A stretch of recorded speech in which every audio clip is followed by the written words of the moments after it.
jouable et on va essayer de vous faire vivre ça avec émotion, avec passion et avec expertise. La finale B homme de 2 coupes, c'est tout de suite avec Sébastien Roure. Non mais c'était pas prévu. Eh bien nous voici avec la finale B du double masculin.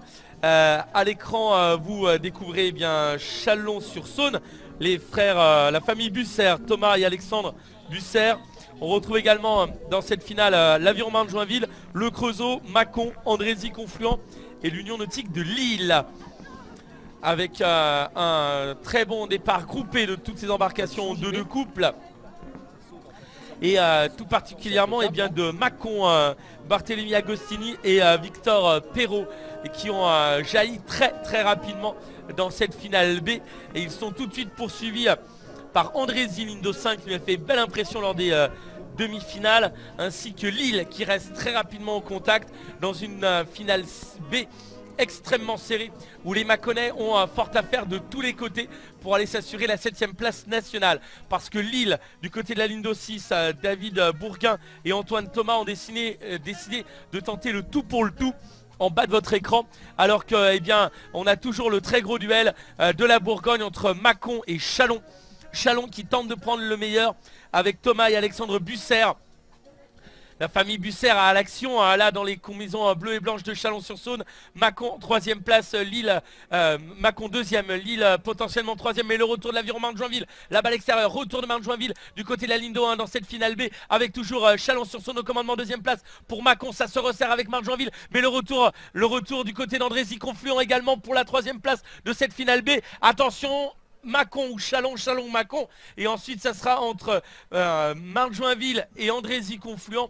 5e et 6e, ça sera entre Lille et le Creusot. On va attendre l'arrivée officielle de cette finale B, le résultat officiel, parce que à l'œil ça va être compliqué.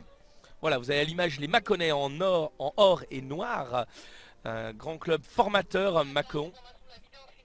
Alors qu'on nous annonce évidemment la photo finish. C'est pour ça que vous voyez que voilà, on ne sait pas, hein. Barthélemy Agostini lève les épaules. Il était au championnat du monde universitaire. Et on va retrouver évidemment Emmanuel Moine pour la suite des aventures. Merci mon cher Sébastien. Un premier tweet, tiens, sur le hashtag Aviron France, Paul Rocher qui nous dit voir ce bassin, même sur Dailymotion, ça fait toujours quelque chose. Il y a beaucoup d'anciens rameurs qui nous regardent. Ce bassin, c'est une histoire, c'est, comme l'a dit le président de l'AS Manthèse, c'est un savoir-faire, c'est des championnats qui ont déjà eu lieu, un paquet ici, d'ailleurs, sur 2000, sur 1000, donc beaucoup de rameurs qui ont vécu des choses intéressantes ici. On regarde tout de suite la start list pour les finales A, bien sûr, hommes de 2 couples. C'est tout de suite avec Toulouse en couloir 3, Compiègne au couloir 4. Mais attention, parce que Annecy pourrait tirer son épingle du jeu au couloir 2 également. Comme on l'a déjà dit, des favoris, mais des outsiders, course très ouverte. Et on pourrait rajouter d'ailleurs qu'aujourd'hui, fête de l'Aviron, cela va se jouer en famille. Priorité au direct, bien sûr. On retrouve tout de suite Sébastien Rohr. Voilà, finale du 2 de couple masculin.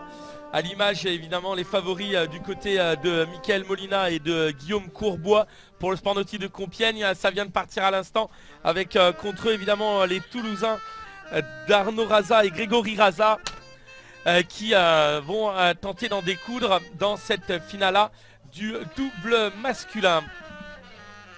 On se retrouve avec un bateau archi favori pour Compiègne, mais qui aura fort à faire face à Villefranche aussi, Villefranche-sur-Saône pour son meilleur équipage. Toulouse, Annecy, Cergy Pontoise pour la SNoise et l'Aviron Toulonnais qui avait fait de belles fins de parcours. Et pour l'instant, c'est en effet très serré parce que Compiègne n'a pas course gagnée.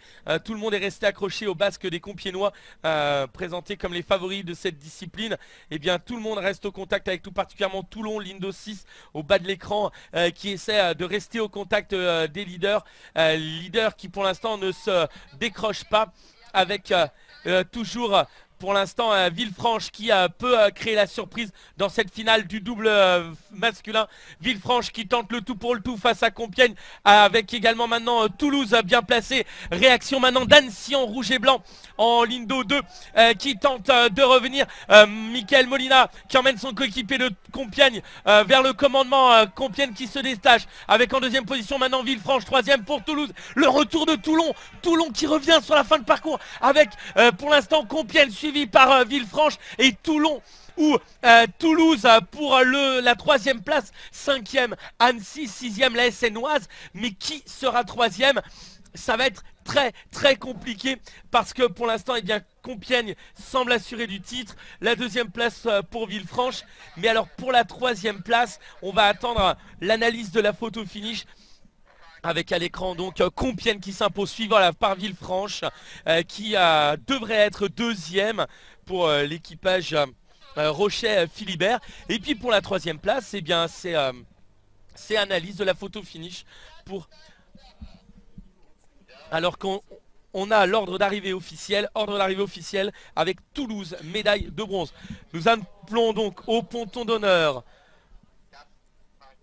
premier et médaille d'or champion de France, le sport nautique de Compiègne. Deuxième et médaille d'argent. Allez, on se retrouve ici sur le perron, j'ai envie de dire, ce port, on va dire, du bassin de Mantes-la-Jolie, voilà, avec une confirmation, hein, premier Compiègne, deuxième Villefranche, troisième Toulouse, ça a été serré. Comment ça se passe d'ailleurs la photo finish? Comment on prend les décisions, Luc? Chaque arrivée est filmée, il y a une caméra qui filme en fait au centième, image par image. Elles sont ensuite, on étale, si je puis dire, le temps et l'on regarde eh bien, quelle est image par image le bateau qui est devant. C'est comme l'athlétisme, c'est pareil. On a le même système. Pas une petite difficulté ici, c'est vu la largeur du bassin, il faut arriver à une caméra qui soit nette d'un bout à l'autre du bassin. C'est là la difficulté. La difficulté, mais c'est une chance pour vous, c'est qu'on a un dispositif incroyable ici à Mantes-la-Jolie, 6 caméras je vous rappelle, une à l'arrivée, une au départ, une aux 250 mètres, une perchée tout là-haut pour essayer d'aller chercher les plus beaux plans et en plus on a envoyé un de nos garçons sur un bateau pour suivre auprès cette course si c'est pas extraordinaire. Il n'y aura pas de finale B pour la prochaine épreuve puisqu'on va passer aux 200 barreurs féminins en finale A. Il n'y aura donc qu'une seule finale, ça va venir d'ici 12 à 13 minutes. Je voulais revenir avec vous sur quelque chose, Luc. Une chose très importante, il n'y a pas de skiff aujourd'hui. C'était une décision de ne pas mettre de skiff et d'ailleurs on pourra se poser la question dans le futur du 200 barreurs, on le voit chez les femmes, finale directe. Ce sont des bateaux courts qui ont leur propre championnat, certes sur les sprints on peut les voir mais l'esprit de l'aviron, l'esprit club est peut-être bien sûr des embarcations plus longues, le 2 de couple, le premier bateau long et jusqu'au bien sûr au 8 en passant mais cette nouvelle formule, le 4 de couple, donc bien peut-être que les choses évolueront dans le futur.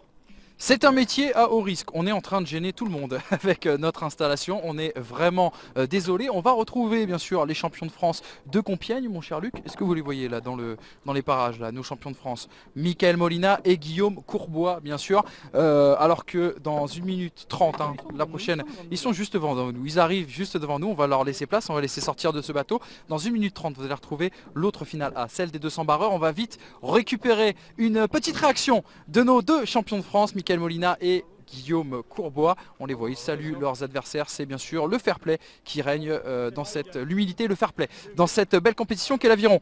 Allez, on va les laisser bien sûr serrer les paluches. L'interview, ça viendra pour après. Les obligations viennent pour après. Là, c'est que du plaisir et c'est que du bonheur. Messieurs, juste une réaction. Vous êtes les nouveaux champions de France senior sprint. Bon, on est très contents. On a fait une bonne course. On est bien parti. C'est surtout un grand plaisir pour le club qui est en train de se restructurer avec une bonne équipe de coach. Donc cette victoire, on leur dédie complètement. Pareil, même chose, vous leur dédiez la victoire. Ouais, en fait, ça nous fait autant plaisir donc à tous les deux que pour le club, pour les coachs.